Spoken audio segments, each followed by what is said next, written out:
Muy buenos días, nosotros somos el grupo número 1 y este está conformado por Ani Piñero, Silvio Marrero, Orimar Arellana y mi persona Natacha Contreras. Hoy le vamos a hablar sobre lo que es la microbiología y lo que consiste en sí.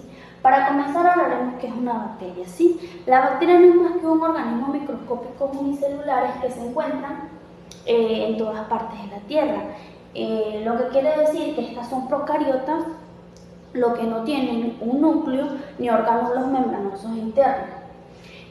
Las bacterias pueden tener distintas formas, pueden ser de forma de hélice, de esfera y de barra. Estas pueden vivir en condiciones ambientales extremas. También se dice que el cuerpo humano está lleno de bacterias. ¿Sí? Lo que la mayoría de estas bacterias se encuentran en nuestro organismo y son beneficiosas. Cuando estas no son beneficiosas, se le conocen como patógenos.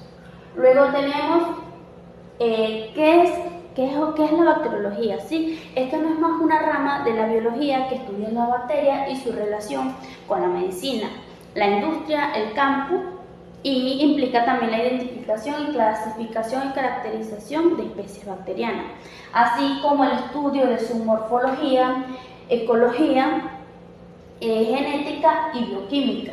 Sí, esta se puede aplicar en muchos subcampos relacionados con la agricultura, la biología marina, la contaminación del agua, la genética bacteriana, la biotecnología y otros. ¿Sí? En la parte clínica o en el entorno clínico, esto se utiliza para identificar diferentes causas o enfermedades infecciosas para determinar el tratamiento más eficaz. Mi nombre es Orimar Arellano y yo voy a hablar sobre lo que es la historia de la bacteriología. La historia de la bacteriología comienza con el descubrimiento de los microorganismos. Podemos constatar que a finales de la Edad Media se descubre la existencia de microorganismos, ¿verdad? En el canon de medicina, Avicena, en el año 1020 aproximadamente, plantea que las secreciones corporales estaban contenidas por multitud de ciertos organismos extraños que daban origen a enfermedades, ¿verdad? Pero no lograron como tal definir el nombre de dichos organismos. El neoirlandés Anton van Leeuwenhoek en el año 1676 logra observar lo que es la primera bacteria a través de un microscopio de lente simple.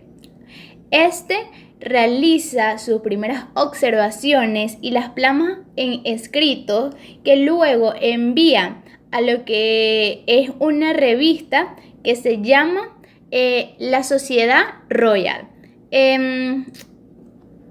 Bueno, el médico vienés Marco Plensis en el año 1705 afirma que las enfermedades contagiosas eran ocasionadas por los organismos que había descubierto o que había desarrollado Leeuwenhoek. Luego, en el año 1828, el nombre bacteria logra ser introducido por Christian Gottfried, que deriva este nombre del griego bacterium, que significa bastón pequeño. En el año 1828 a 1898, el botánico alemán Friedrich Koch introduce lo que es el campo de la bacteriología. Los estudios sobre las algas y las bacterias fotosintéticas del botánico alemán dio como origen a descubrir a más profundidad lo que eran las bacterias existentes y que él descubrió. Él logró realizar lo que fueron los primeros esquemas y formuló lo que fueron las primeras taxonomías de la bacteria. Logró conocer, investigar y describir y clasificar las principales bacterias existentes en lo que fueron los estudios bacteriológicos. La estructura de la bacteria está compuesta por una envoltura celular que comprende una membrana plasmática que se caracteriza como una capa verde y una pared celular gruesa que contiene peptidoglicano que se caracteriza por una capa amarilla. No hay una membrana lipídica como en las bacterias gram negativas. La cápsula, que se caracteriza por ser una capa roja, es muy distinta a lo que es la envoltura celular. Las siguientes características de la estructura de la bacteria es una organización de células procariotas, sin núcleo envuelto, con un ADN comprimido en el nucleoide, compuesta por organelos unidos a la membrana, y su metabolismo ocurre en el citoplasma. La pared celular proporciona estabilidad mecánica. También permite el intercambio de nutrientes y desechos. El grosor de la pared celular determina lo que es la tinción de Gram. La membrana del plasma es análogo a las membranas procariotas. Esta está compuesta por proteínas y fosfolípidos. Carecen de lo que es esteroles, ¿verdad? Y esta envuelve el citoplasma de las células. Flagelos. El 50% de las procariotas se mueven con ayuda de los flagelos. Consisten en lo que es las proteínas, la fructogenina, y no están cubiertos por la membrana celular. Su colocación puede ser monopolar, bipolar o perítricas. Pili o fimbrias. Estas son estructuralmente similar a los flagelos, pero son más pequeñas. Ayuda a lo que es la adherencia de los huéspedes o otras bacterias. Se utiliza también para intercambiar información genética durante la conjugación. Equivalente funcional del núcleo procariota. Carece de membrana y contiene material genético. Conducciones y vesículas. Bueno, las vesículas de gas permiten que las bacterias fotosintéticas floten en el agua. Mi nombre es Sirio Marrero y yo les voy a hablar sobre lo que es la clasificación de las bacterias. Las bacterias las podemos clasificar según su morfología, su agrupación, según su respiración, según su tinción y según su nutrición. Anton van Leeuwenhoek en 1676 clasificó las bacterias según su morfología. Él clasificó las bacterias en cocos, bacilos, el coco en forma de esfera, bacilo en forma de bastón, los espirilos en forma de espiral y los vibrios en forma curva. También clasificó las bacterias según su agrupación, es decir, cómo se van a agrupar entre ellas. Tenemos los diplococos, es decir, 2 cocos, las sarcinas, como lo podemos ver acá, los estreptococos, que ellos se van a agrupar en una forma de cadena, y los estafilococos en una forma de racimo. También se pueden clasificar las bacterias según su tinción, es decir, ese color en el microscopio. Las podemos dividir en gram positivas y en gram negativas. Las gram positivas se van a pintar o teñir de un color azul o violeta, y las gram negativas de rosado o rojo. Entonces, ¿por qué van a tener estas diferencias? Ya que en la pared celular de cada uno de esos grupos de bacterias van a tener lo que es una diferencia en lo que es la pared celular. Es decir, en el péptido glucano de cada una de ellas, la pared en las gram positivas esta es más gruesa y en las gram negativas esta es más delgada. También tenemos la clasificación según su respiración. Tenemos las anaerobias, que son aquellas que necesitan oxígeno para sobrevivir. Tenemos aquellas, las aerobias son aquellas que necesitan oxígeno para sobrevivir. Y las anaerobias son aquellas que no necesitan oxígeno para sobrevivir, es decir, el oxígeno es tóxico para ellas. Y tenemos las anaerobias facultativas, que son aquellas que pueden sobrevivir tanto con oxígeno y sin oxígeno. Tenemos también la clasificación según su nutrición. Tenemos las heterótrofas, que son aquellas bacterias que van a obtener su energía a partir de otras sustancias orgánicas, como lo que es el carbono. También tenemos las autótrofas, que ellas pueden sintetizar su propio alimento. Ellas hacen un proceso como es la fotosíntesis, y su propio alimento de sustancias inorgánicas como lo es el carbono. Y tenemos las fotótrofas, que son aquellas bacterias que necesitan, obtienen la energía a través de la luz. Tenemos las quimiotrofas, que son aquellas bacterias que obtienen su energía a través de sustancias químicas inorgánicas. Buenos días, mi nombre es Agni Piñero. En cuanto al metabolismo de la bacteria se refiere, es un conjunto de reacciones químicas que sucede dentro de la célula, específicamente en el citoplasma. El metabolismo requiere de nutrientes esenciales como son los macronutrientes, que son el nitrógeno, el potasio, el hierro, el magnesio y el agua, en los micronutrientes como el zinc, el manganeso y el cobre. Son muy importantes para el metabolismo de la bacteria. También tenemos otro elemento muy importante en este metabolismo, que es la biosíntesis, que es la construcción o sintetización de estos componentes, de estos nutrientes esenciales para la célula. Y como tercer elemento importante es la energía.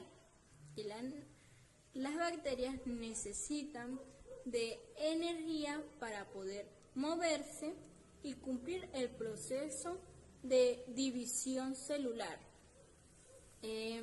La energía es muy importante para la bacteria y hay una molécula llamada ATP que produce, es una sustancia química que produce energía. Esta se conoce como adenosis trifosfato. Las reacciones químicas o las reacciones metabólicas que pasa la bacteria están las vías catabólicas y las vías anabólicas. En las vías catabólicas, aquí ocurre lo que es la destrucción de nutrientes para generar energía. En estas vías carecen de energía, pero al destruir todas estos nutrientes, pues liberan energía hasta llegar a las vías anabólicas, donde ocurre la construcción, la sintetización de estos componentes, productos o producción de material nuevo en la célula, y este proceso se le conoce como biosíntesis.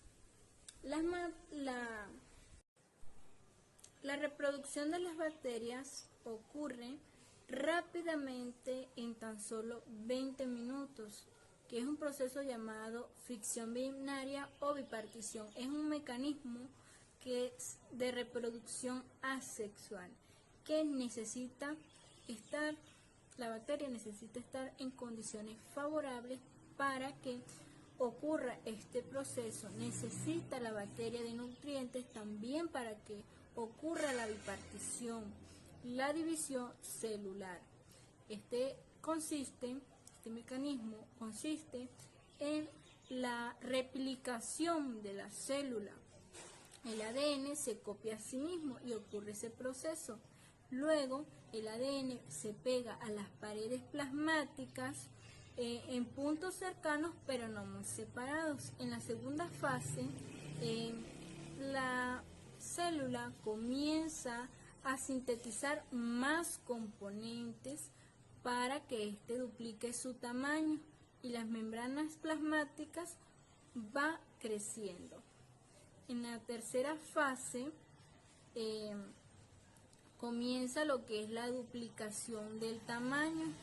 Van formándose, se forman las células nuevas y cada una con su respectiva información genética. La membrana plasmática aumenta. En la cuarta fase ocurre lo que es la división celular. Las células hijas se separan, y es aquí cuando cada una tiene la misma información genética y son idénticas. En algunos casos, las células hijas permanecen juntas y forman cadenas, grupos esenciales. En conclusión, las bacterias también pueden transferirse rasgos genéticos a través de 3 maneras diferentes: de la conjugación, transducción y transformación. En la conjugación ocurre que los fragmentos del ADN se transportan de manera horizontal entre 2 bacterias, y esto ocurre a través de una estructura llamada pili que sirve como punto de transferencia. En la transducción, el ADN se transfiere de una bacteria a otra a través de un virus que sirve como transferencia. En la transformación, las bacterias recogen el ADN que está en el entorno para absorberlo a través de las membranas celulares.